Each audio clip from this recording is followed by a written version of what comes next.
Oh, I knew looking at the camera. Is that where I'm? Okay, I just want to make sure I'm here, bro. You good now? Yeah. You sure? Yeah, let's get it, bro. All right. You ready? You ready for this? Hello, audience. CouchPotatoGM.com is the website. Couch Potato General Manager is the YouTube channel. You guys know it because you're on it. We're here to talk 2021 NFL Draft. Yeah, we still dropping them. We still talking about them. We got the notes. First things first, before we get into the New Orleans Saints, go ahead and like, subscribe, comment, turn that red subscribe button into the gray subscribe button, turn the gold bell notification, turn that gray. Let me know if I got the colors right, because if you do it, it'll, you can tell me down in the comment section. Subscribe to the damn channel. No, let me get to it. 28th pick overall, they selected Payton Turner, defensive end edge out of Houston.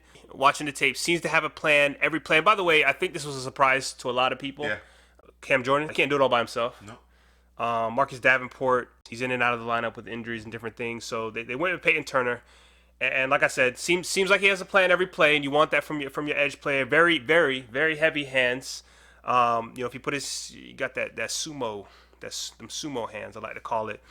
He's always moving, strong at the point of attack, can play both edge, and I think he can play inside. I think he has he did play inside, but I think he can play inside if you need be. And I think I kind of see the picture in terms of what the Saints want to do, but we'll get into that here in just a second. Sure. He was quick off the snap, and I thought in terms of the run game, he would squeeze and press things down, can defend the edge very well. I actually started evaluating Turner later in the process. Right. He was a late evaluation for me, but I too really like what I saw on tape. Initially when he was drafted in the first round, I think the masses were a little taken aback by it. Who the hell is this guy? Right. Power 5 guy in a draft class that wasn't terribly deep in terms of edge rusher, right? But when you watch the film, he is of course he can stand up if you'd like him to stand up. You talked about him playing inside. I thought he was playing out of position. He was playing at a heavier weight, right, and he was playing out of position previous to this past year, right? And I thought while he was still relatively effective, I thought they were doing him a disservice. He is an end. To me, he's a prototypical 4-3 end with the ability to stand up if you want to do an odd man front. And again, to your point, heavy hands, physical edge.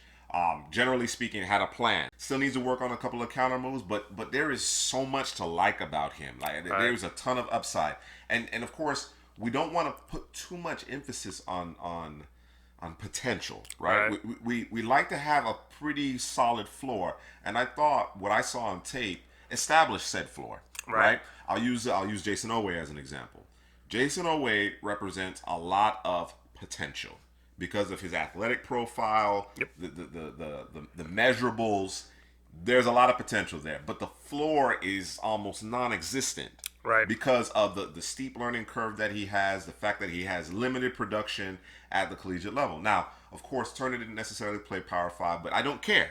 Right. I don't care. He was so effective. He gave, one of the games, one of my favorite games to evaluate of his was against BYU. And, of course, you're watching Zach Wilson. You're seeing what he's about. But then you see him against Brady Christensen. Yep. Right? And he gave that entirety of the BYU offensive line fits the entire game. The entire game, he was a problem.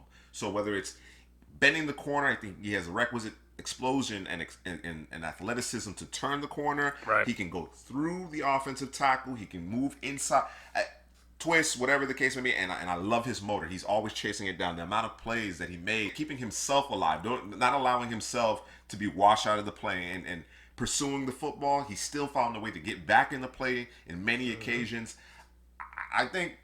And I know where you're going in terms of where you think the picture is going with this particular selection, but with the loss of Trey Hendrickson to free agency, all things considered, I think this was a good pick. I think it was a good pick. Now, from a value perspective, could you have gotten him a little bit later, day 2? Right. Perhaps. But with a dearth of guys that can put their hand in the ground and impact the passer as well as play formidably against the run, I think you had to push him up the board a little bit. You know what I mean? Right. And what I gathered in terms of my analysis, in terms of my research, and just, again, paying attention to the tea leaves, part of the reason why things were quiet about him, there was an injury, that there was COVID at one point. He contracted COVID. But scouts didn't want the public at large to know about him. Keep it on They, the they, low, they down low. even Hush, hush. in the scouting circles, guys were very hush hush about him. And Right. I think this is a bit of a sleeping giant here because, like I said before, he played at a higher, he played heavier to play inside, Right. which again I thought was out of position. Houston has a tendency to do that. Yes, they do. Which again I thought depressed his overall star in terms of the evaluation process. But shrewd evaluators see the potential, and I recognize it as well. You know, again, I'll be the first to say that I certainly was late to the party on Turner, but I'm impressed by what I see, and I think he has a lot of potential with a solid floor.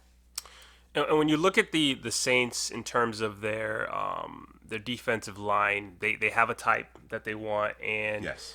they're the type of team that they're not going to send linebackers to stop the run. They're going to ask their front four to Gotta be able to hold up. You got to hold up, and you got to Yep. get it done. And if a linebacker's coming down, he needs to be clean to make the play. And they were. I don't know the numbers, so check the fact check me. But they were in the top 3 in terms of run defense, yeah. and they've been They've that been way for a stingy while. for a minute. So it's hard. Yeah, It's hard to run clean. inside or outside on these guys. keep DeMario clean, and man. listen, Turner, he fits the mold in terms of the edge player that they want, and He's a balanced player. yeah, he's a balanced player with a lot of ups. Like I said, he is scratching the surface. Yeah. But again, you've seen enough where it's like, okay, this is not a project. Right. He just needs more reps. He needs a little bit more coaching. Yep. But we're not dealing with a project here. We're dealing with, again, that clay. Right. That really fine, high caliber, high quality clay here. And thinking about it in terms of what they have existing. So Cam Jordan obviously has played at a very high level for an extended period of time. I believe Cam Jordan still has good football in him. But I think we've seen peak Cam Jordan to this point. Right. We know what that looks like. We know what that looks like. I don't know if we're ever going to be peak Cam Jordan necessarily, right? Right. Still, quality starter, good starter, may have a great season, may have a couple great seasons remaining in him, but all pro Cam Jordan, I'm not sure, right? Marcus Davenport, I don't know. Right. Clearly he had the measurables. You saw the flashes, even when you took the step up in terms of competition and as far as the Senior Bowl a few seasons ago, and he looked the part, man. They traded up. They gave up some draft capital to acquire him, and he just hasn't been able to stay in the lineup. Right. But if you have a trinity of those 3 guys, a healthy Marcus Davenport with Cam Jordan, who you know what you're getting from him on a consistent basis, Right. and this guy Turner, who I think in a year from now could be, one of those rising stars. I think he has that kind of ability. I was really impressed by him. Really impressed by him. Was got to steal at 28. It's ridiculous. Next up in the second round, the Saints selected Pete Werner, linebacker out of Ohio State. Watching the tape and knowing the linebackers outside of Demario Davis, who was a baller. Yes. You had Quan Alexander ran up in there. You have Alex Anzalone, who was in Detroit, there. huh? Yeah, he is in Detroit. Both of those guys have limitations. Yes. Okay. Outside of DeMario. Outside of DeMario's DeMario. a baller. Yes. The other guys have limitations. They have limitations. I want to say Quan doesn't, but he has limitations. We can get to those in just a second. It's on tape. His limitations are on tape. It's on tape. Yes. Alex Anzalone, you like him in the run game. You like him come down there, stack and shed. Not so much in the pass game, and then from sideline to sideline doesn't quite have why he's in the Detroit. speed. Right. And then when you talk about Quan has the speed. He can stack and shed if you need him to. But the problem is in the pass game. And then you topple that with he gonna miss some tackles. Period. Sure. Enter Pete Werner. There was nothing when you're watching tape like, yo, what? I see why they got him in the second round. What you do see is a guy who is gonna be where he's supposed to be. The biggest concern that I thought that I had for him really was he'll take on blocks. He may not necessarily stack and shed, but he's a guy that's not going to get moved either. Sure. He's going to take on the block, fill the hole, but you would like to see your linebacker take on the block, stack and shed, stop it right there. It may end up being an extra 2-3 yards because he didn't stack and shed it, right? I'm gonna disagree with you just a little bit there. Okay. Not completely, just a little bit there. I think your concern about his ability to engage the offensive lineman, a pulling guard, whatever the case may be, and then disengage and make the play. Right. I think your concern is founded at the NFL level because of his frame, because of the nature of his frame. Correct. I thought, in the Big Ten, I thought he did a good job of it. I think he always was on the appropriate shoulder, always in position, willing to engage that blocker and get him off of it and still be in a position to make a play. Again, to your point, it really jumped out in terms of how sound he was. Right. Assignment wise, he was sound. There was no wasted movement. His eyes were always in the right spot. He was a very reliable tackle. He's a bit of a drag down tackle. I like to see him strike a little bit more, but certainly he was always in position to make the play. In the running game, he always made the play. I thought he did well in terms of timing up his blitzes when he did have opportunity to send. My question mark is, how is he going to fare in coverage? In Ohio State, they used him in zone coverage quite a bit. He would effectively drop into his zone. He was always right there. Right. Just couldn't make the play. And that's the difference between punt and first down. Right. That's the difference. Right. So that part of it is what I'm most concerned about. Man, we didn't see him a lot in man, but I am concerned about his ability to handle man. Again, you tell him he needs to be in a particular gap, he's going to be in the gap, he's going to make the play 9 times out of 10. Right. You tell him you need to cover this particular tight end or this running back out of the backfield, he's going to be exactly where he needs to be, but is he going to make the play? Yeah. That's kind of my question mark with Werner. But when you talk about, you mentioned Quan Alexander and Alex Anzalone, who's now in Detroit. I think this guy is a type of player that if you drop in this type of defense, he should flourish. with the cast around him, next to DeMario Davis, he should flourish. I think he'll be just fine. He played, again, with a lot of talented guys in Ohio State, and he led them in tackles. You know what I'm saying? Yeah. Because of how sound he is, because of his football IQ. This is one of those cases where you may be drafted for the perfect team, and in some cases we see where the team drafts him and they misuse him, or he just the people around him, it doesn't work out because of where he where he was put. Landing spot matters. Scheme, all of that matters. This is one of those cases where he may end up being a way better pro than he otherwise would have been anywhere else. So wouldn't surprise me. Let us know down in the comment section how you feel about one. I'm really interested to know what Saints fans feel about that pick.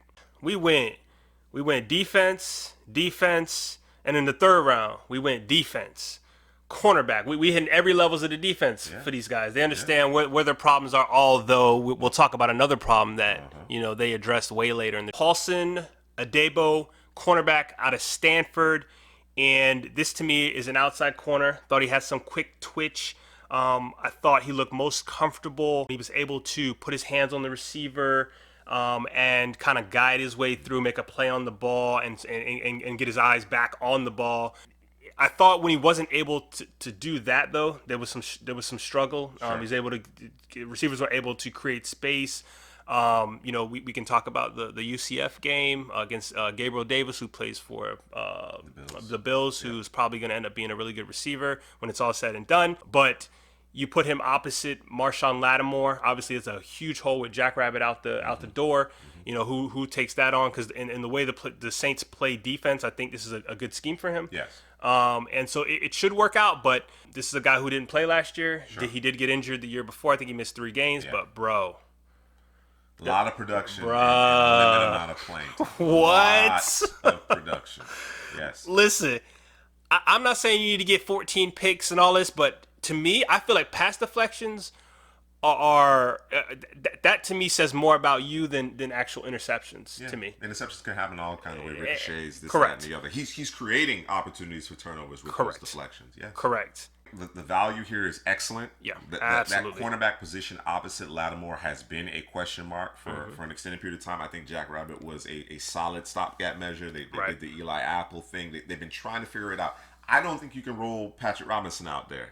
You know what I'm saying? And put him on the boundary and play the majority of the snaps. I think he is more of a nickel type of guy. You know what I'm saying? And a dime package type of guy. And then, of course, you have several safeties, so you could do some different things from that perspective. But the corner opposite Marshon Lattimore, even though there's certain matchups. Your guy Mike Come Evans. on, bro. That's Here we go. always an Here we go. interesting matchup. Lattimore has had some breakdowns. He's had some Yeah. breakdowns, but I still think he's one of a very talented corner and certainly the best corner on this roster. But as I mentioned, they really need to get this figured out. And if Paulson can be that guy, that puts New Orleans in really good shape. Going into this draft class, it was kind of this thought process that really. The Saints need the 2017 draft class type of impact. You know what I'm saying? Which was Lattimore. That was Ramchick, who just got the big money, right? Got to take care of that group up front, right? You got Kamara out of that draft class. You got Hendrickson, who just got paid by the Bengals. Right. Like that type of immediate impact right. is kind of what you thought in terms of this team being able to stave off like this swoon. In terms of, okay, Brees is no longer in the building. Of course, Brees wasn't playing at his typical level of play over the course of the last, year and a half or so. Right. How are we going to, we may have to win a little bit differently. Right. You know what I'm saying? How are we going to be able to do that? This incoming draft class, we need that kind of contribution from them. And, taking a step back, I think the initial visceral reaction to this draft class was probably like, But taking a step back and really looking at it through the prism of, this is going to look a little bit different, right? And they may be carried by their defense. Yeah. These first 3 picks, I expect them to be on the field a lot. I expect them to make an immediate impact. Right. To what level that impact is will ultimately determine exactly how effective this class is. All right, next up, we talked about Drew Brees, exiting stage left for retirement. Going to be in the booth somewhere. And they selected in the 4th round, Ian Book, quarterback out of Notre Dame. And I think, just listening to, a lot of draftniks and people, kind of reviewing the different drafts, I think this is one of those surprise picks where people, like, wow, really? This is where we going with that pick? I think this is where you could have gone receiver, but, that's neither here nor there. But for me, I don't know that I like this pick. But again, this is one of those things where you're talking about Sean Payton. I think he is one of the better coaches, coordinators, offensive minds in the game, and maybe this works out for the best for them because we don't know what's going on with the Jameis plan or the Taysom Hill plan. Ian Book, first thing I have is he holds onto the ball way too long. Has happy feet at the sign of pressure. Doesn't necessarily run out of the pocket to run and Just by time. It's more about he'll run out of the pocket when all he had to do is maybe take a step left, step right, and he takes routes away from you know what I mean. So now he's slimmed the field down to one side of the field now. Right. Now we're playing sandlot football and all of that. I thought he had a pretty strong arm. He was good from the short to intermediate game. I thought his deep pass game was not the most accurate. So it lacked a little bit. One of the things that I always have put a lot of value in, and of course it doesn't seem to be quite as important as you refine your process and your evaluation process from position to position. Quarterback in particular was one of those things where I really put a lot of emphasis on: did you get better? Right. As from year to year, as from start to start, did you get better? And while it's not the end all be all, I still do place quite a bit of emphasis on that. And I saw that with Ian Book. Right. What Ian Book was when he was initially starting, and he has a lot of experience. He started a lot of games, played a lot of football. I think that's part of the reason why he was selected early day 3, because of his experience. And then of course he goes to the Senior Bowl and he performs well. Right. Performs well. I think Kellen Mond was probably the best quarterback in terms of the performance that week. Mac Jones overall, just from a consistency standpoint, certainly, but in terms of helping themselves the most, I think Kellen Mond did so. But I also thought Ian Book did some good things. Right. And there are question marks. There are question marks in terms of the quarterback position long term. I expected to be a battery of Jameis Winston and Taysom Hill. I anticipate Jameis Winston will get most of the snaps, and Taysom Hill will play his customary, slash type of role. Right. Ian Book gives you a good look from a scout team perspective. Right. He has some inherent tools and intangibles that you like that at a minimum will land him a backup gig for an extended period of time. Right. Whether or not he develops into a viable starter remains to be seen. But again, Sean Payton has had success with guys who haven't been drafted. Right. I.e. Romo. So It's possible. It's possible. Right. I think Sean Payton sees something in Ian Book, and certainly I am encouraged by his development over the years. I don't think Brian Kelly is, despite being, having an offensive background, I don't think he's a great coach. I don't. All right. I don't. From a schematic standpoint, I don't think so. However, Ian Book, again, the toughness, the ability to assuming that he hangs in the pocket, I think you can clean that up a little bit. You put the requisite talent around him, I think he can stabilize the ship. Whether, again, he develops into a legitimate starter, that remains to be seen. He did come out of a pro-style offense, too, for those years that he played, so that's a bonus as well. Learning curve shouldn't be as steep. Yes, I would agree with you there. That again, there's a certain level of coach on the field to Ian Book that I think offensive-minded coaches they gravitate towards. All right, so next up in the 6th round, go ahead and skip that 5th round. We have Landon Young, offensive tackle out of Kentucky. Watching the tape, this is not a guy who, when at the point of attack, right at the point of attack, he's not going to initially move a guy, but I thought maybe right after the point of attack is when he starts to, you see the engine come on. He starts to move and move people out of the way. Body bag. So that's what you call it, body bag. Plays with wide hands, and I thought that it wasn't in unison with his feet. Wasn't matched up. You can't be out here. You can't be out here with this every play. Sometimes it'll happen from play to play, but every play can't be here because they get up in your chest. They're driving you back. It's a wrap, making it too easy. Especially guys who have long arms. You're at a complete because.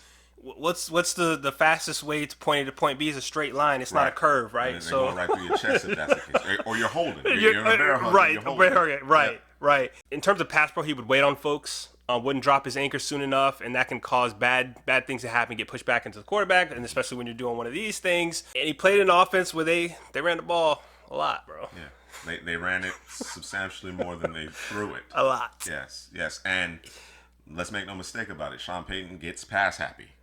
He gets pass happy. Let me tell you. I think the initial thought process here is, and interestingly enough, the New Orleans Saints offensive line staff, their coaching staff along the offensive line, actually put the players through their drills at Kentucky's Pro Day, right? So there was a lot of contact between Young and the coaching staff, right? So clearly they coveted this player. Why did he fall to the 6th round? As you mentioned it, not a lot of pass protection sets, right? And then, of course, you alluded to some technique issues. He is very effective in the run game.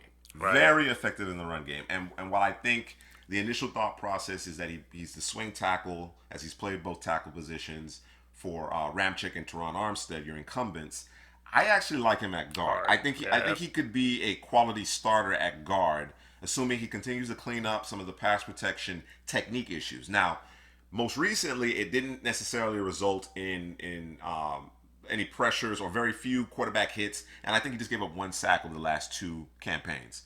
Previous to that, he had an injury in 2018. When he came in 16-17, he struggled. He struggled with his pass protection. He became a better player. He kind of went back to the drawing board after the injury. He builds himself back up and really cleaned some things up. He has more work to do, and I think that's part of the reason why he fell to the 6th round. That he just simply, from a tape perspective, from an evaluation standpoint, there isn't a lot of, okay, you gotta drop that anchor and you gotta pass protect. You know what I'm saying? There wasn't a lot of that, compared to some of the other prospects in this draft class. But I thought he held up pretty well in the SEC.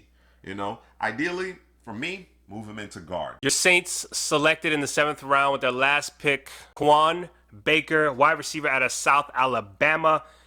Speed to burn. Guy who can go the distance if he has some space. A weapon that can be used on jet sweeps and end arounds and reverse. We know Sean Payton got some shenanigans going on with those types of things. Can set it up well.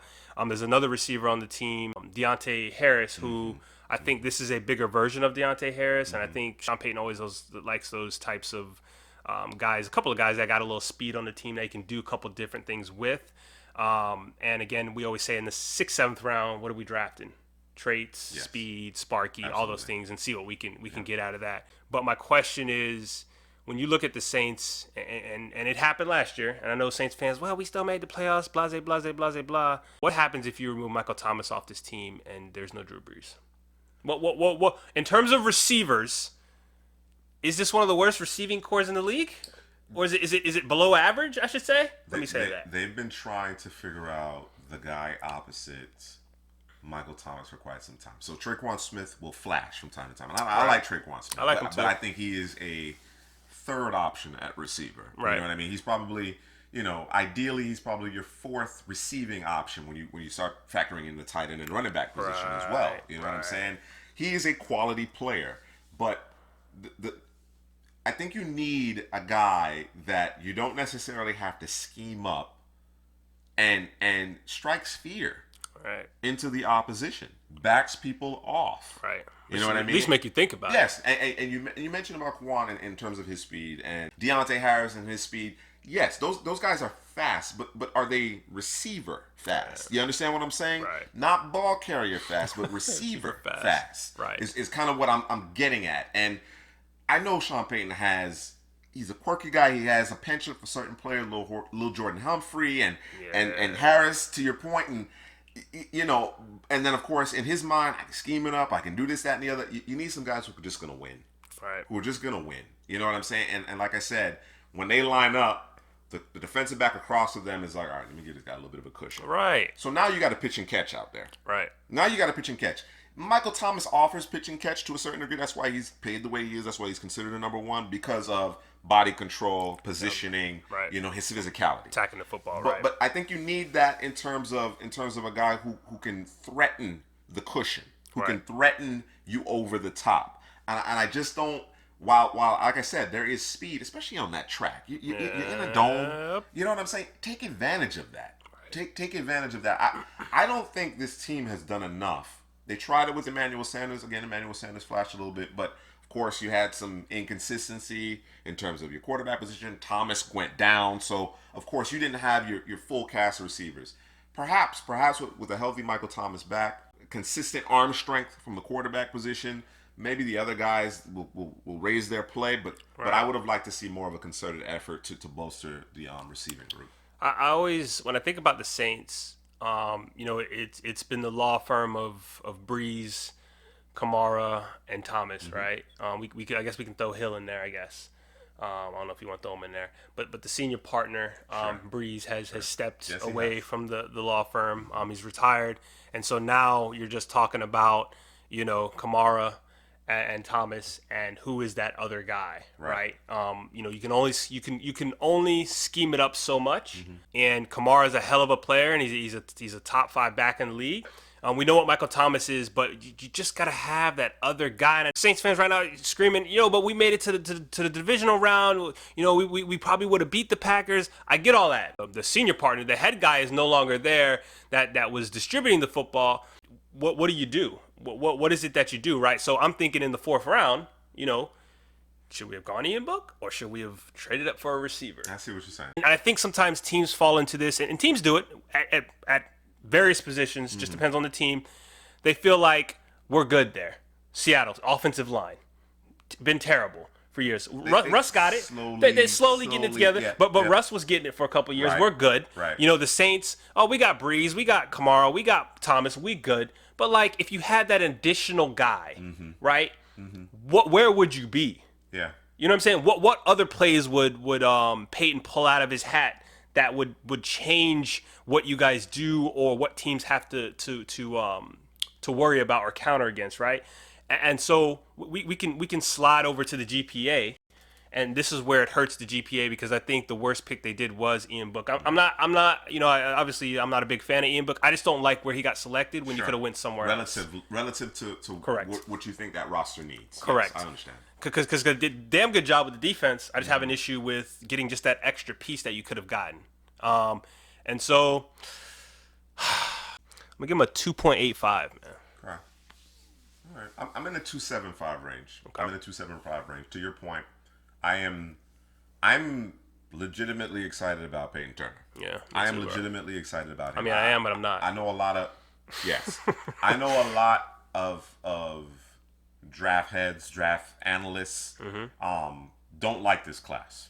Dislike this class, right? They really do. And I certainly understand why they feel that way. However, when you look at Turner, look at the potential of Adebo, and you considered maybe not necessarily the greatest value in terms of Werner, but certainly how sound he is, and the fact that in all likelihood you can just slide him right into the starting lineup at either the strong side or the weak side linebacker and be good. Right. You know what I'm saying? Continue to be one of the better run defenses in the league. It does come back to, especially in the regular season, because again, there is no Drew Brees anymore.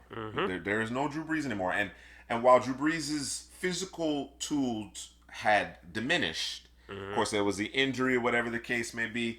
The Taysom Hill is most effective when there's novelty. Right. So is Winston ready to now that he's gotten a year in Sean Payton's offense? Is he ready to make people around him better? In order for him to do that, obviously, he needs to be able to push the football down the field, which he's willing to do. Yes. But he also has to protect the football.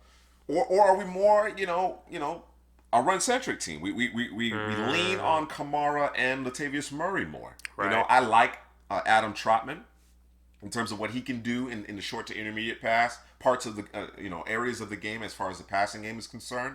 Then in the red zone, I think I'm actually really excited about him, but I'm with you in terms of they need to be a little bit more dynamic on the perimeter. They've been missing that. It's been a problem. Just as we talked about having that guy opposite Marshon Lattimore. Yep.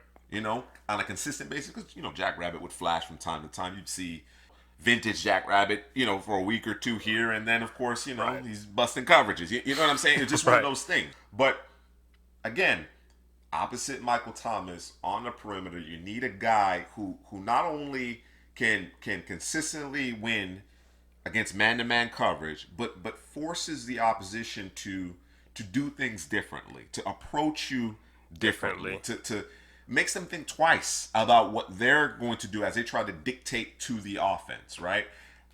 They missed their opportunity to do that. They did. You know what I'm saying? So that's why I have a 2.75. You know who the Saints remind me of? I was just thinking about it. Except they have a better defense in this team is the Packers, just in terms of offense and quarterback. I mean, obviously Brees is gone. They got him, but just in terms of it's one receiver, a running back, and a quarterback, and that's it. You know what I mean? It's like, and then our quarterback raises the play of everybody else. Right. It's why do that to yourself? So what happens when the quarterback steps away? Where do you go now? Because you can't just keep giving it to Kamara. He got to take a breather at some point. What happens if he gets hurt? Now where are you really? Yeah, scary. You've said it. Among these videos, whether we were talking about free agency signings or we were talking about another team's draft recap, you've said it. The way the league has gone, especially with the rules supporting the passing game, right? You gotta overwhelm the opposition with weapons. All right, you got guys who are interesting. Right. You got guys who are interesting, but to me, the mark of a starting caliber receiver, a consistent starting caliber receiver, is can you beat man-to-man coverage on a consistent basis? All right. I don't know that they have anybody on this team who does that outside of Michael Thomas. Again, I like Traquan Smith. Right. If Traquan Smith is my third receiver, perhaps my fourth option in the passing game, you feel great. good. Yeah. Great. When he's second or third in the passing game, and I don't have anybody who outside of Michael Thomas, who again is not creating tons of separation. He's just so adept at creating, or rather coming down with the catch. Right. In those contested situations, it makes it that much more difficult. There's nobody on this team. All right. Ian Book, Jameis Winston, or Taysom Hill as accurate as Drew Brees. All right. Okay? Nobody. So now we're not necessarily throwing into large windows. Okay? Michael Thomas has made a killing of making plays and contested catches, but that ball is also exactly where it needed to be. So now that margin of error has been shrunk.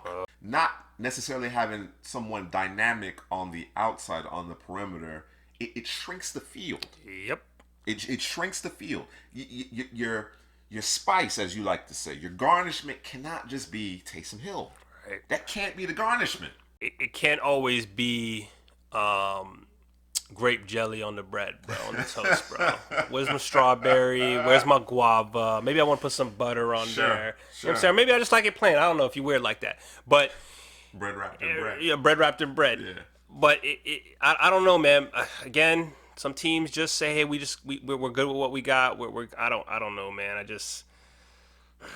don't know, man. As a Bucks fan, good job, Saints. Oh man. As a football fan, I just shake my head, man. Like, and as a Saints fan, you got to be like, bro, why can't we just get a guy opposite Michael Thomas? Your comment, and kind of, drawing the comparison to the Packers, it's an astute one. It's a reasonable one because again, it's like, if you just had like maybe one more piece, right? Defense too damn good to that might be able to get us right. over the top, right?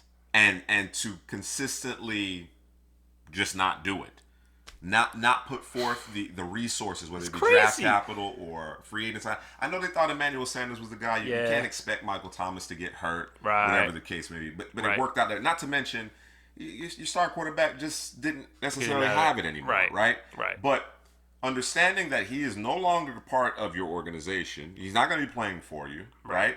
You got some characters, for lack of a better term, at quarterback now. Right. Let's flood this roster with guys who can make plays. A guy who can score from anywhere on the field in the passing game. Right. That has been the elusive piece to this New Orleans offense for quite some time. Don't worry about it. Kamara got it. Don't worry about it. Let us know down in the comment section, what's your GPA? Do you feel Ian Book should have been replaced by a receiver? Should they have traded up? What's your thoughts? How do you feel about the first 3 picks in terms of defense? Before you end it, you know who would have been really good? And again, I understand the Payton Turner selection. I really do. Aziz? Elijah Moore, Terrence Marshall, man. I think we're having a very different conversation. Oh man, I'll tell you this: Terrence Marshall was in a lot of my mocks. Mm-hmm. That's kind of where I would place him almost every time because it's like it's a good fit. He's a good sized receiver. He not only does the contested catch thing like Michael Thomas does, and did it at a ridiculous, alarming. I don't know if it was repeatable pace, but he did it anyways. And he has the speed to separate. You mentioned your frustration with the Ian Book selection, but I think you can get a Pete Werner-ish type of guy later in the 4th. Yeah. Maybe you do something with that too to get that playmaker in this offense because they were valuable options in that second round, man. That's the way I look at it. And again, I don't want to take anything from Pete Werner. I think Pete Werner is going to be a solid contributor, but especially in this day and age, we're moving to 17-game regular season. During the regular season, you got to score points. Period. And the Saints have been able to do that historically, but again, there's a substantial change. Right. There's a substantial change in terms of the trigger man, right? And there are going to be weeks where your defense, as good as this one is, particularly in the front 7, isn't going to have it. Right. It's going to be a track meet. Can you keep pace? Can you keep pace with your passing game? Right. Can you keep pace? I don't know. I'm gonna say this. I think the Panthers have caught the Saints. Ooh. I'm gonna put it out there. Wow. Just looking at the roster, just thinking about the rosters, what they've done in the offseason. Panthers haven't won anything. I like what the Panthers have been doing, but here's the guy. No, here's the caveat though. Is I'm not sure what the quarterback situation is in New Orleans. That's my issue. If it was established, McCaffrey's back. Yes. More Joe Brady. The defense is loaded up. I think in terms of Carolina, the defense is kind of ready to go. They lost games last year they probably shouldn't have lost. Sure. They were never all those contests. Teddy with the hands and just couldn't. Interesting. Yeah, I'm just gonna put it out there, man. Let me know down in the comments section. They probably don't turn the video off by now because I'm talking greasy. It's late in the video too. So, right. People attention span. Right. It is what it is. But it's good stuff at the end of our videos. It is. Y'all miss a lot. Y'all missing out at the end of the video. But like, subscribe, comment, turn that subscribe red to gray and the notification bell from gold to gray. Thank you.